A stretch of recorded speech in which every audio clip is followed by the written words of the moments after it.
Welcome to Trash Talk.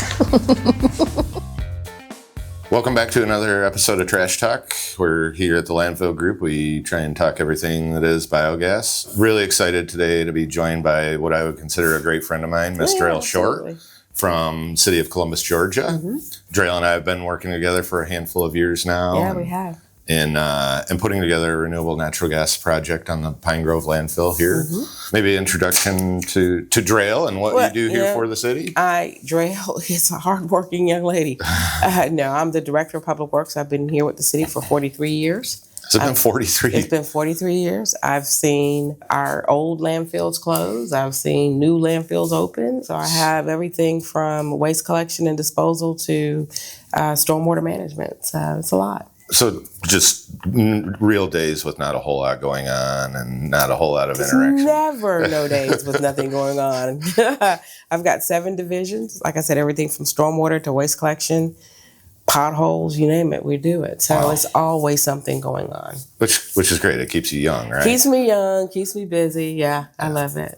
But ready to retire. I am ready to retire. You mentioned that the last time. Is it okay if we put this out in the ether? People absolutely. Are going to know? Consultant. I'm your girl. So you and I have been interacting with each other now for, I'd say, about 3 years, Three or 4. Mm-hmm. And I really wanted to just have a conversation with you today, mostly from the perspective of a governmental agency, municipality that owns a landfill and waste recovery facilities, and what your experience has been throughout the process of, even the RFP phase. I don't know if you were initially involved in that, and, kind of what people can expect from, having a company like the Landfill Group as a partner and getting a project like a renewable natural gas facility here at Columbus up and off the ground. So maybe in short, what would you say most people should be prepared for in your position when it comes to a project of this nature?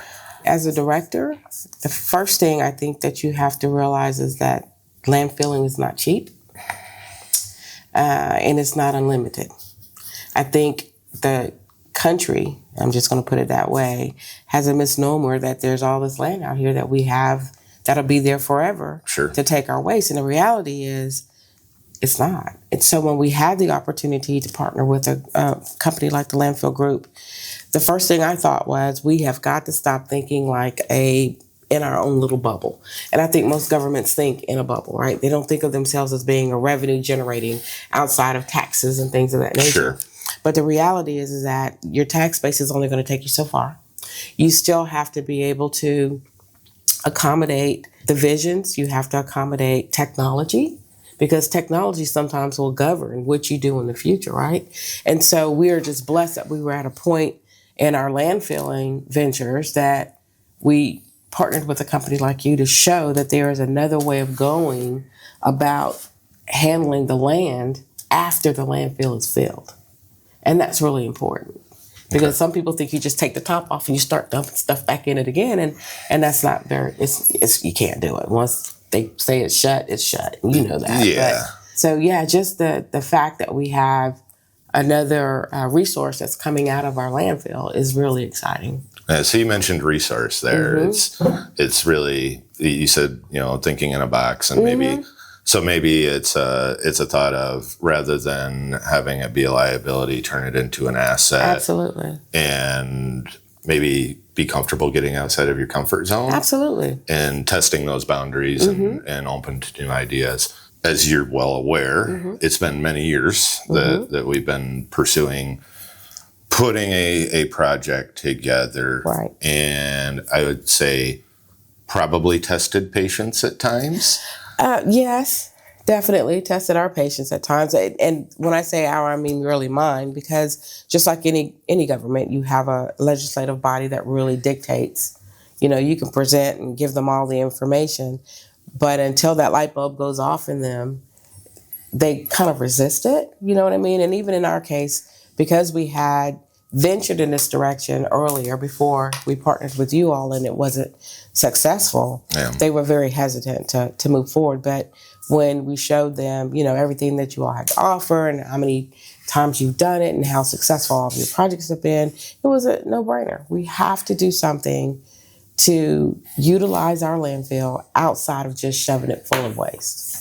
So that's a resource you just couldn't turn away. I personally have been working, I say it's really our organization as an entirety, working to get to the point where we are now in active construction and line of sight in the next handful of months to becoming operational. It's been about a 7 or 8 year process to get here. And having you here, I know I've said this before, but I really want to thank you and the city and the council and everybody that's been involved over the time for having that patience and fortitude and understanding to say,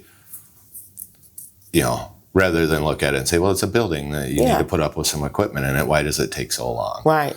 We were talking about this before this morning, all of the contracts that you need to put in place with utilities and natural gas utilities and air permits and building permits and just all of the bits and pieces that need to get put together. And that takes obviously time. It does. But you have to have all of them in place. So you can't do a project without all of them coming together. That's right. And so I'm sure there was conversations within your group and the team on not progressing fast enough. So maybe we could touch on the patience part and what somebody in your role at another municipality should expect. Right. Well, you're absolutely right. It takes time. And if you don't have the patience, get the patience, because it's not going to go any faster. It's just not. And if you are really wanting something that's going to be sustainable, you want to take your time and do it right. So just sit back and let the professionals do what they do. The federal government, of course, or the state government, as you know, can sometimes be even more tasking than our own inner, permitting and things of that nature, because for the local government, we make sure that people are aware that it's coming through and get it through and, the whole 9 yards. But when you go into the higher governments, it doesn't work that way. You have to go through the inspections. You have to go through all the plan looking and the development plans and everything. So it's an arduous process that pays off in the end. Yeah. Yeah, I think I've seen you wear many hats throughout this process where, we may be struggling with some agency and, progressing and moving the ball forward. And, you're having to leverage your contacts and ask folks for some assistance to move things forward. Maybe we could talk a bit about the economic impact that folks should expect from a renewable energy facility in their community, as well as the environmental impacts. Right. For knowledge and a background, a project of this size, which is smaller than most, I think, we're anticipating somewhere 600 to 700 cubic feet a minute of gas to be produced from this landfill. But even with that, you're talking about a $20+ million investment and all of the jobs. I think we estimated that we'll create 150 to 200 temporary construction jobs in Columbus, and then long-term 3+ full-time positions. So I guess from like a governmental perspective, how is that viewed? Well, any form of growth, because it is just a different form of growth, is always viewed positively, right? We want to be able to have an economic impact that affects other people and affects our local individuals that work for the landfill group, to make sure that there are jobs available, and they are, and that's a great thing. But by the same token, as we continue, not even just with the landfill group, we're getting ready to start phase 5, right, of the landfill. So at some point, I'm going to come to you and say, hey, do we need to enlarge our extraction, process to where it will incorporate all of phase 1 through 4, and now we're going into 5, and then you got 6, 7, and 8. So 5 is an expansion. It's of the an expansion. Landfill. I mean, that's just the beginning of the expansion. 5 has 3 cells by itself. It's got ABC, right, and then you go into 6, 7, and 8. So there's a lot of future growth I'm hoping for that comes from the landfill group as far as being able to extract our gases, because what a lot of people don't think about, and I had to really think about it myself, if you go back even 20 years ago, what was going in the landfill is totally different than what's going in the landfill now, right? So your biodegrading process, I think, is speeding up because of the different types of things that are going in the landfill. Yeah, we do the best we can with diverting materials, but the reality is that the things we buy in the stores are different than they were 20 years ago. So there's a different chemical process that could possibly be going on underground. So I just go back to say, you've got to find a resource. Because I was introduced to a radar, I guess is the right term, where it actually a heat sensor radar that goes over your landfill looking for methane hot spots, right? Or yeah. Yeah. So as a landfill manager, if you've got hot spots and it catches on fire, you've got a major problem.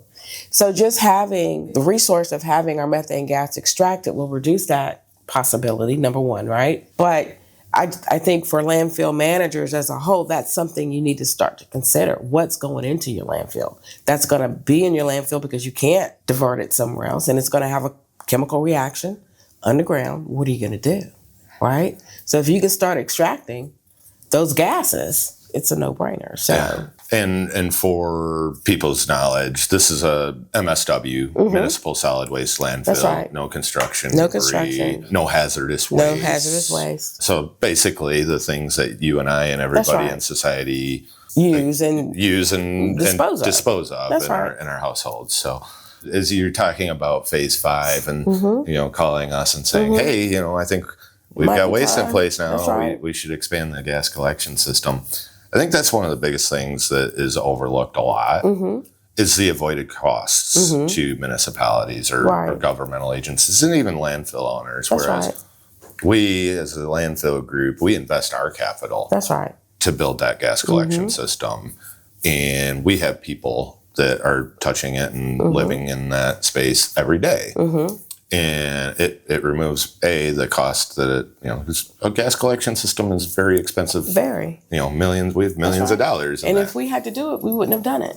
Guarantee you, we wouldn't have had the resources, the financial resources to do it. Yeah, and so there's that, and then I'm assuming it would be really hard or a difficult conversation for you to say, I need a person, I need to employ a person to go out and babysit the landfill. Exactly. People would, I'm assuming the council and mayor are going to look at you and say, well, it's just... We're going to pay how much money for a person? Yeah. And provide them benefits and everything? When I could use somebody fixing potholes. Yes, right. It's kind of the landfill's the forgotten part that, waste just goes there. But there's a lot that goes into that reporting.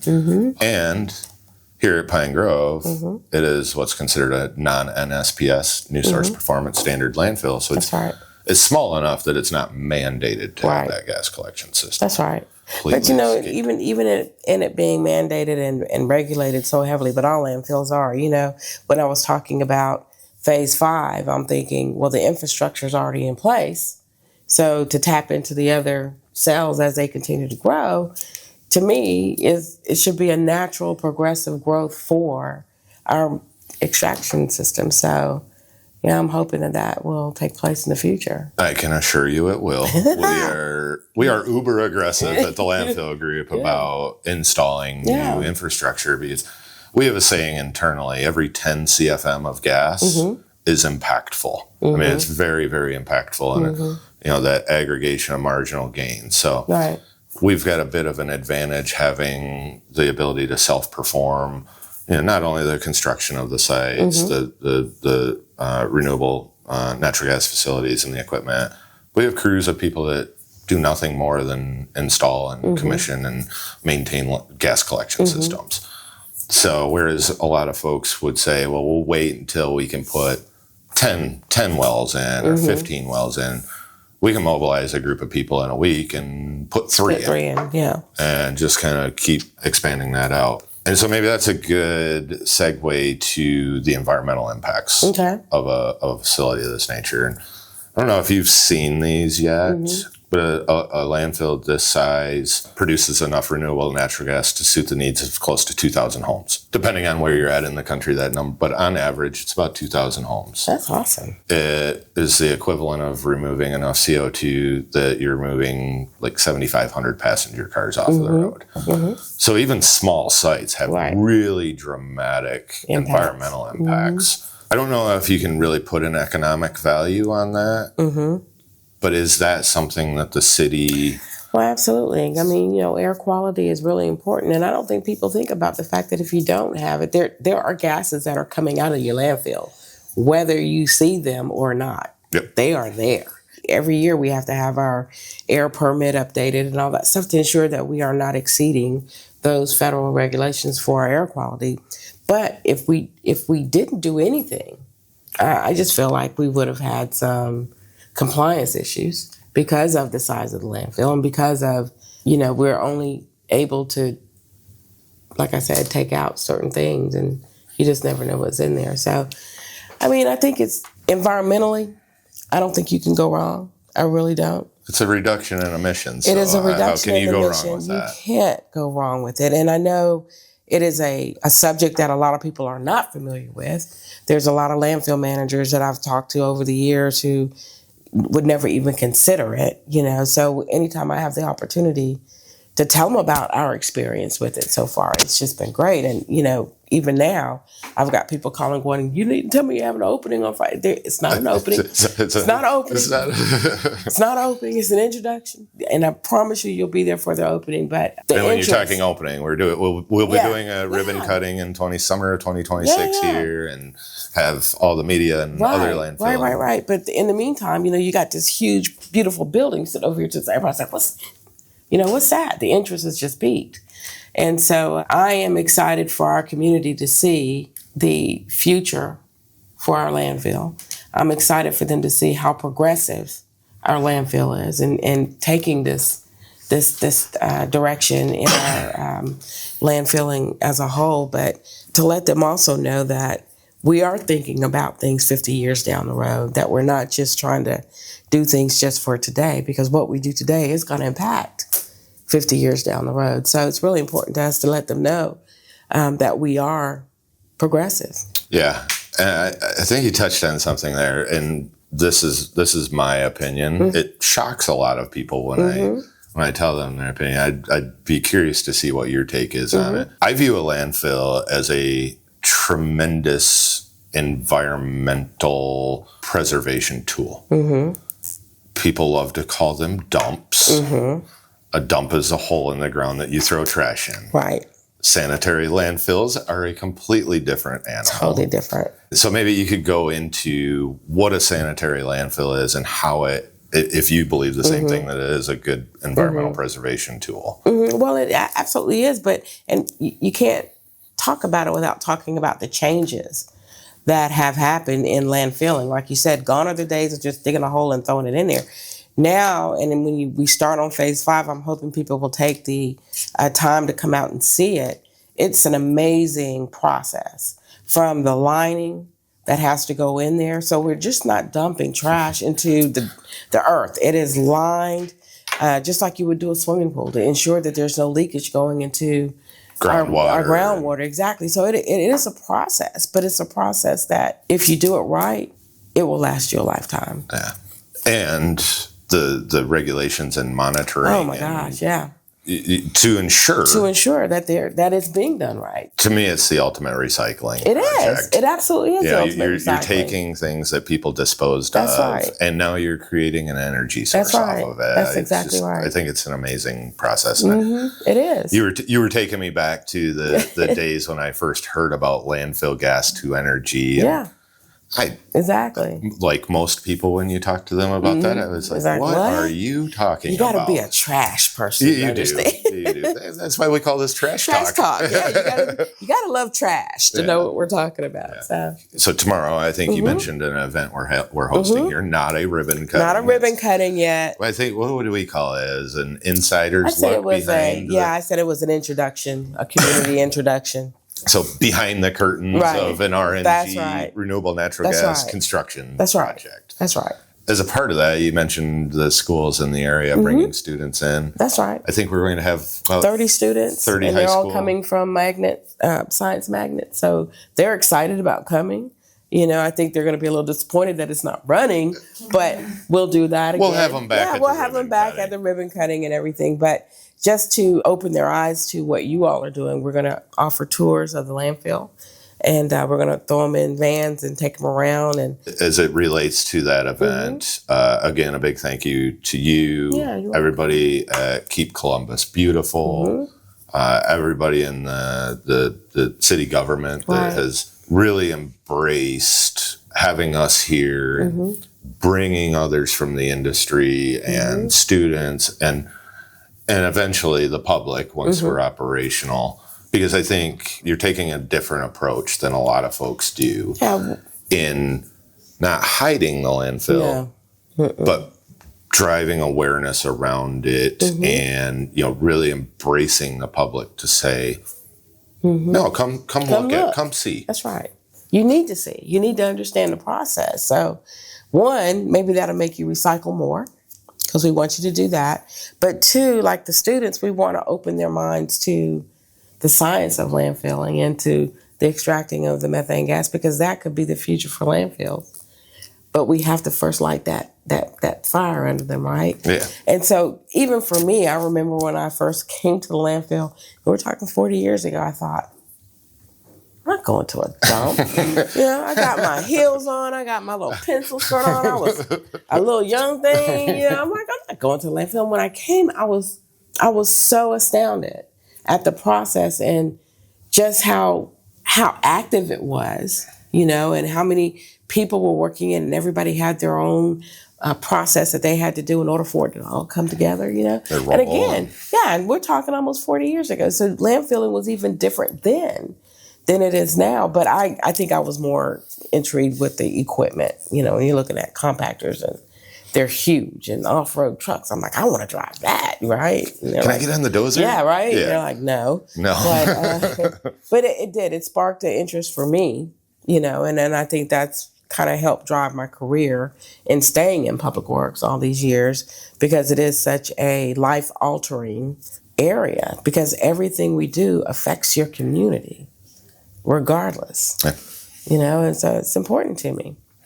So I guess in closing, is there anything that Drale has on her mind that you'd like to express? Please recycle. Recycling is so important. We take it for granted. We really do. We take landfilling for granted. We think we have this unlimited supply of space, and you don't. So do your part by recycling, and we'll do our part keeping it safe and environmentally safe.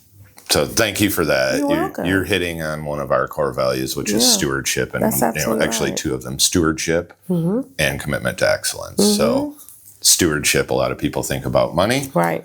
To us, it's we have to be stewards of our capital and resources, but also our environment. Yeah, because I live here. We only have one Earth. That's right. Only one. We really need to minimize the impact that we have on it. On this absolutely. Planet. So thank you again. You're welcome. Thank you for Drale having Shore, me. One of my good friends here at the City of Columbus. I appreciate you taking the time. I'm just excited to click that button and hear those engines roar. There's a little bit more than a switch there, but thanks everybody again for joining for another episode of Trash Talk. Please subscribe, like. I think Blair says smash that like button and the subscribe button on YouTube or wherever you get your podcasts. And can't wait to see you in the next episode. Absolutely. Thanks. Thanks, Drale. Thanks for having me. Oh, anytime. All right.